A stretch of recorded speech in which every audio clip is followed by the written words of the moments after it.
Assalamualaikum warahmatullahi wabarakatuh. Halo teman-teman yang berbahagia. Di sini kami akan mempresentasikan hasil diskusi kami tentang cerpen. Baik, langsung saja masuk ke materi. Cerpen merupakan suatu karya sastra dalam bentuk tulisan yang mengisahkan tentang sebuah cerita fiksi lalu dikemas secara pendek, jelas, dan ringkas. Cerpen juga bisa disebut sebagai fiksi prosa, karena cerita yang disuguhkan hanya berfokus pada satu konflik permasalahan yang dialami oleh tokoh. Mulai dari pengenalan karakter hingga penyelesaian permasalahan yang dialami oleh tokoh. Cerpen juga terdiri tidak lebih dari 10.000 kata saja. Cerpen memiliki beberapa fungsi sebagai berikut. 1. Fungsi didaktif adalah fungsi yang dapat mendidik serta mengarahkan pembaca melalui nilai-nilai kebenaran yang ada di dalam cerpen.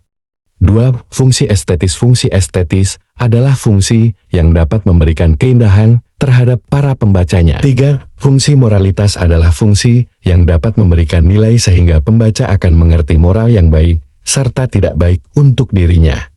4.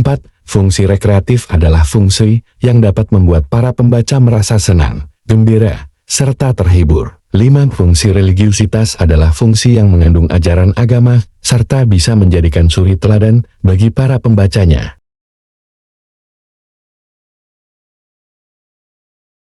Cerpen juga memiliki karakteristik sebagai berikut. Bersifat fiktif atau berupa karangan dari penulis. Memiliki susunan kata yang tidak lebih dari 10.000 kata. Cerpen memiliki bentuk cerita yang sangat singkat. Hanya memiliki alur cerita tunggang atau satu jalan cerita saja. Kisah cerita pada cerpen biasanya berasal dari peristiwa dalam kehidupan sehari-hari.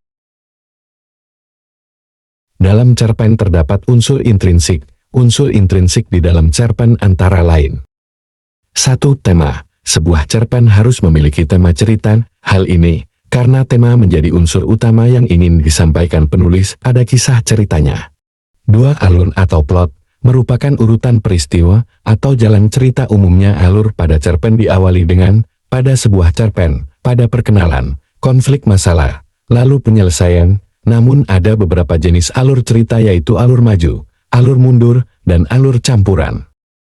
3. Setting merupakan penjelasan mengenai latar atau tempat, waktu, dan suasana yang terjadi dalam cerpen tersebut. 4. Tokoh merupakan pemeran yang diceritakan dalam sebuah cerpen. Tokoh terdiri dari pemeran utama dan pemeran pendukung. 5. Watak merupakan gambaran sifat dari para pemeran. Watak terdiri dari 3 jenis, yaitu protagonis baik, antagonis jahat, dan netral. 6. Sudut pandang atau point of view. Sudut pandang merupakan cara pandang pengarang saat menceritakan kisah pada sebuah cerpen. Sudut pandang dibagi menjadi 2 bentuk, yaitu sudut pandang orang pertama yang terdiri dari pelaku utama aku merupakan tokoh utama, dan pelaku sampingan aku menceritakan orang lain. Sedangkan sudut pandang orang ketiga terdiri dari serba tahu dia menjadi tokoh utama, dan pengamat dia menceritakan orang lain. 7. Amanat. Amanat merupakan pesan moral atau pelajaran yang disampaikan oleh penulis kepada pembaca. Pesan moral yang disampaikan biasanya dalam bentuk tersirat maupun tersurat.